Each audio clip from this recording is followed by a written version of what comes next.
So I'm just doing a knot on the hoop. So I'm just doing the traditional knot that you do when you're making doing your shoelaces. Okay, so I would do that twice to secure it and make sure it is all tightened. Okay, and then what I want you to do is simply hold that end. You must keep this at about 2-3 inches there anyway, because we're going to use this to tie it on when it's actually finished. So keep hold of it, and as you can see, we are just going to thread the cotton around and around the hoop. Now this is a long process with embroidery cotton. When you're using ribbon, it can be done within about 10 minutes. With embroidery cotton, you could be looking at about half hour to an hour, depending how fast you kind of really go, really. So once you've wrapped it around a couple of times, make sure it's nice and tight, and as you can see, just keep going. Just keep going.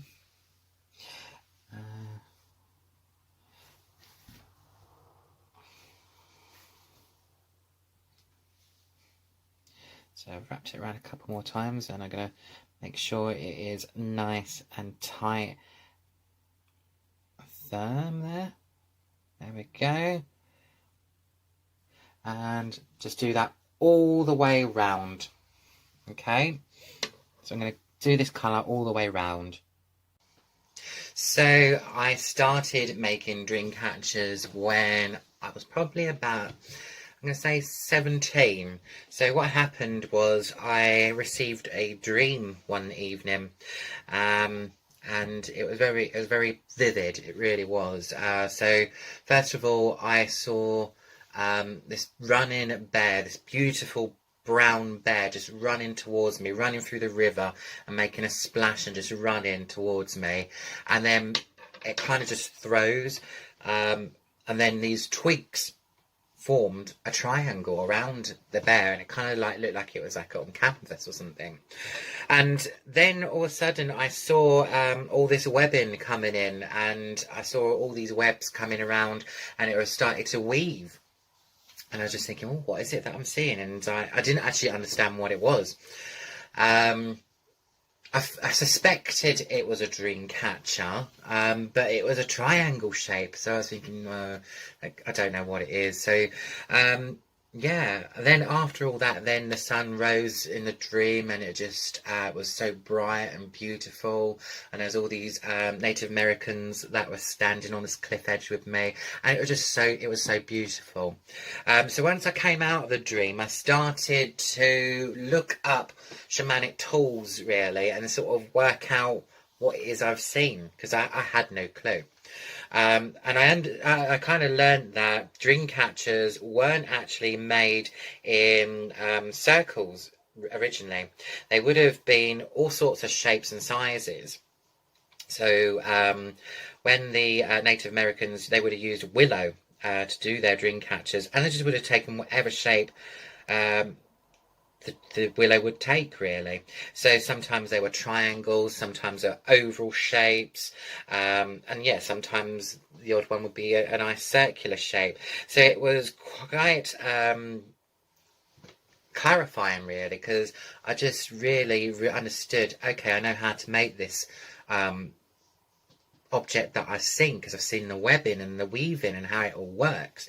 And I just didn't know that you could get them in triangles. So it was so, yeah, clarifying. It was really powerful. So I did exactly what my dream did, what I saw in my dream, to be honest. So I went and got some twigs, and I tied them all together and made a triangle. I then did this pattern. I covered them up with embroidery cotton to make them a nice colour, and then I actually did the webbing. And instead of having feathers hanging down at each point, I stuffed fiery and feathers at each end, so it looked like the top of the triangles were kind of on fire, really.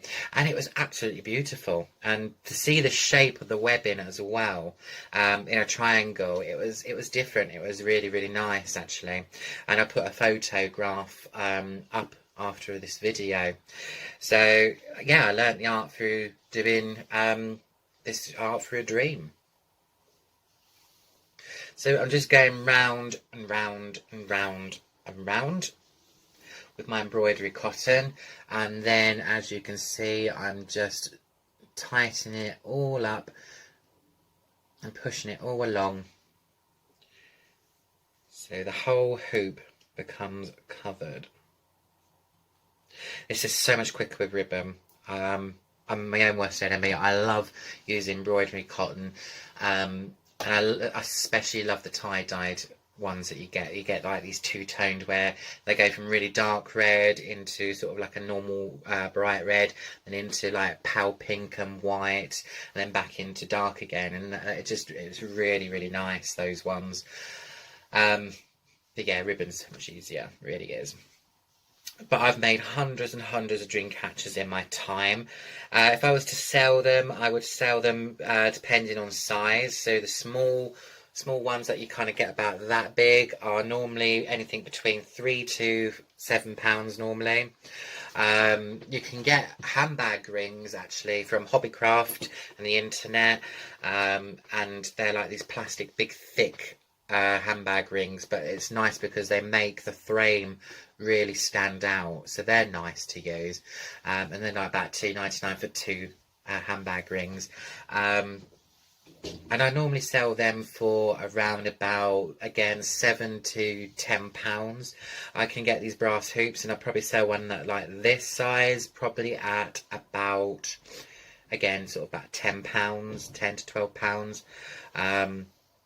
And then the bigger ones I can go for between £15 to £30. Like you can get really massive ones.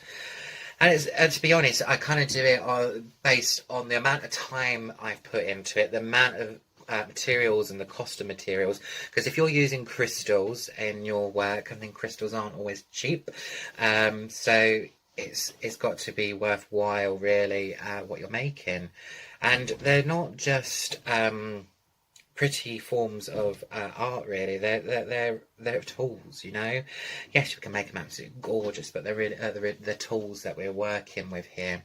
And it's important when you're making these dream catchers, especially the webbing, to be really calm, really collective, and have a positive intention, because that energy is going into the webbing of this dream catcher. So it's got to be really yeah, a good vibe that you're working with, so you've got to be in a good place, I would say. Now, the last time I made a bulk of these, I made 80 of these in 2 weeks. That was very hard going. But they took a lot of practice to get these right, and yeah, and it was very creative, very fun to do, really. Yeah. But it left a lot of mess. So yeah, I'm about not halfway, nearly halfway from doing my hoop here. So I hope you are going to be doing this, and if you're not making it now and you're watching how it's made, that's fine. Once you've got the art of making these, they are so easy to do. You know, a lot of people put them up in their windows and their windowsills, and that's okay, but really and truly a dream catcher's place is by your bedside. So the idea behind it is that we put the dream catcher there because it's collecting all our negative energy, the negative energies and bad dreams that we're having, and filtering them out so that the positive ones can come through the centre. So I mean, it's not just dreams, it is energy that you're working with, but really and truly it's, I mean, they're fine in the windowsill, but to work with dreams, it needs to be by your bed. Now, when you've made your dream catcher, and not a lot of people know this, is that you've got to activate the dream catcher. And to activate the dream catcher so that it works, you've got to take it outside.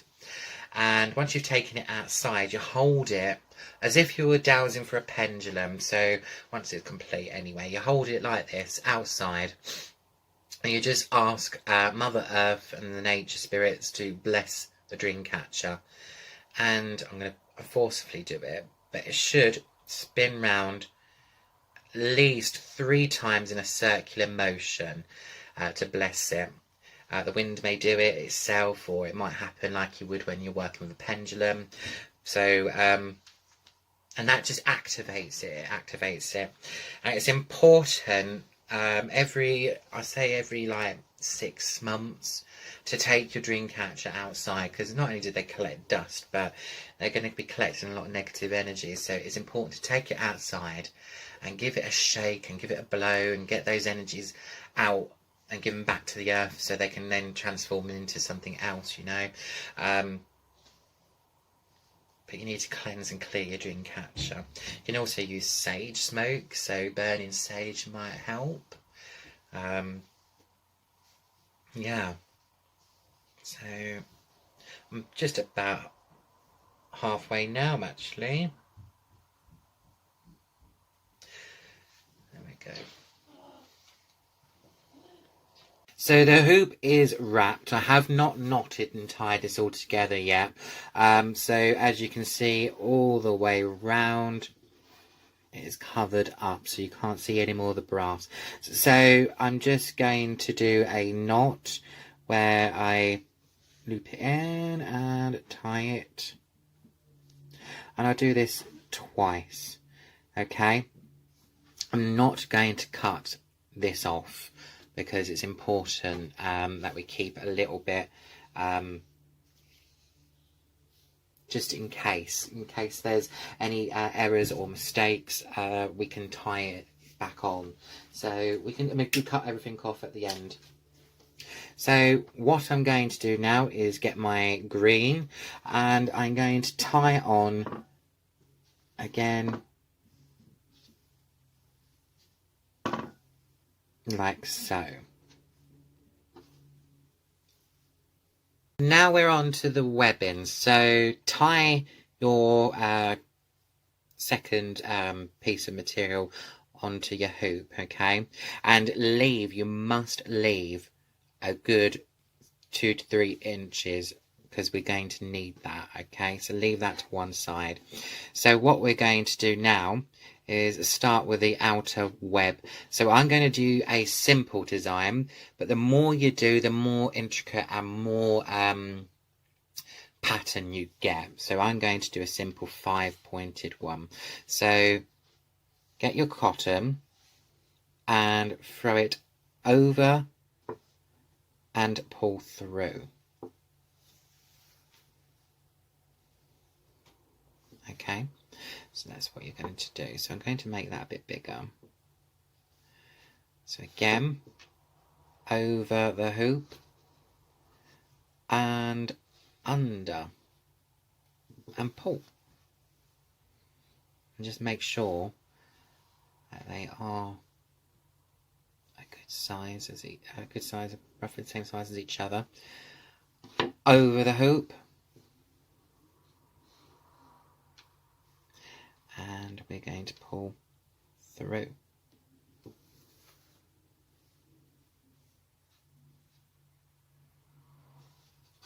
Okay.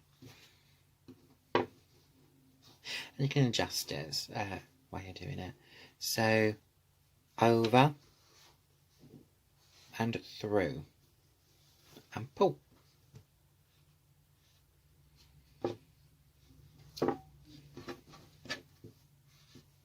Just adjusting the shape.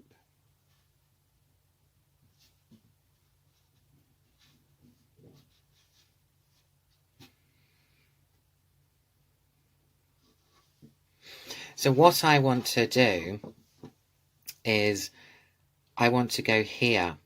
Okay, so I need to make sure that I tie this piece on to this extra 2.5, 3 inches.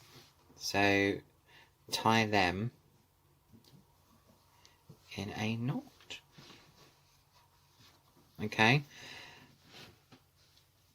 and then pull it through the neck, the hoop.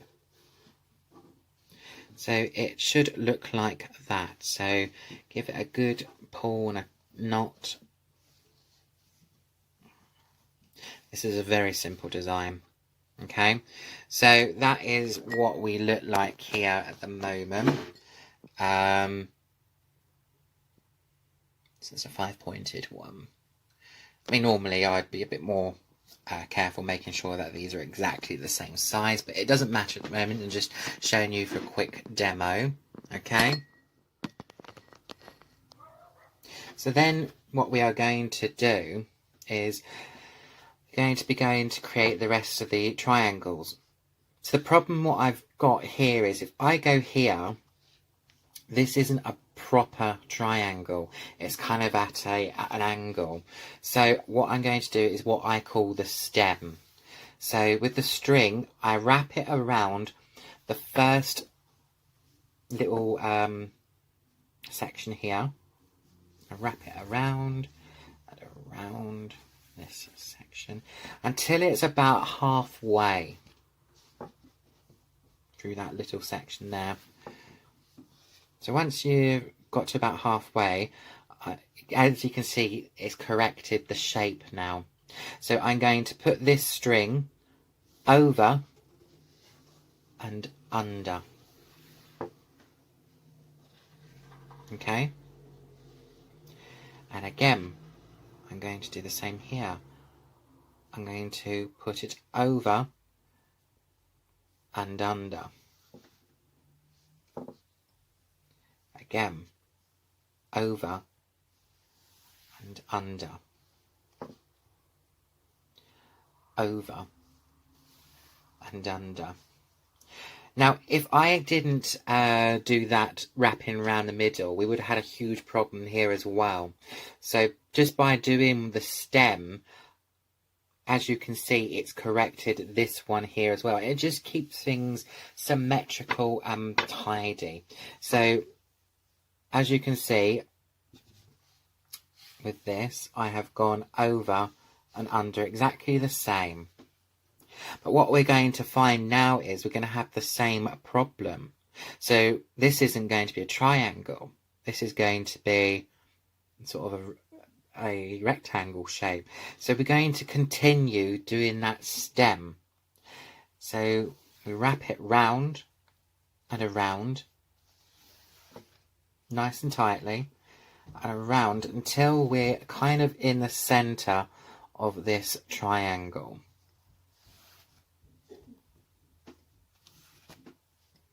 So the stem is continued.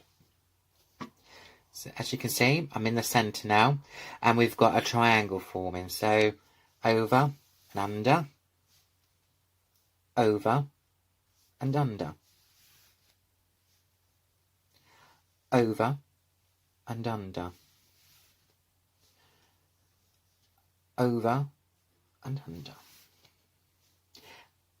And here we go, back at the beginning again. So a lot of people get mistaken and go onto this one here, but you can't. You've got to keep the triangles, okay? So to keep that triangle, I'm going to have to go over and under here. And as you can again see, it would create the same process. So what I would do again is go up to the middle and then start the process again, which is exactly what I'm going to do. Now, while you're webbing, it's important that the Dreamcatcher tradition is that you have at least one bead, one charm in the center of your Dreamcatcher, or it doesn't have to be the center, it can be anywhere in the Dreamcatcher. You can put as many as you want, but it's important to have at least one, because this represents the spider. that's in the legend of the Dreamcatcher. Okay, so as you can see, I've wrapped it round. I don't need to do it that too many times this time because it's a lot smaller. So I'm wrapped around the middle. As you can see, I'll do it one more time. There we go. So I'm wrapped around that middle to create that stem, and I'm going here to make the next triangle over and under,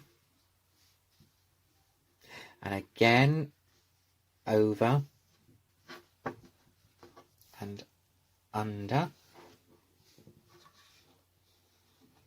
over and under. I would recommend doing 5 to start off with, because the more you do, it's more trickier. Say for instance you did 10 around the edge, it will look absolutely stunning, but when you get to the center, it's very easy to lose the stem that keeps it symmetrical. So I would get more confident with the simple designs first of all. So yeah, we're back at the beginning again, where we will be going here, which we don't. We do a couple more stems. Now you need to have a very tiny hole in the middle of your dream catcher. So this will probably be my last little loop of weaving. So I'm just doing it over and under all the way through.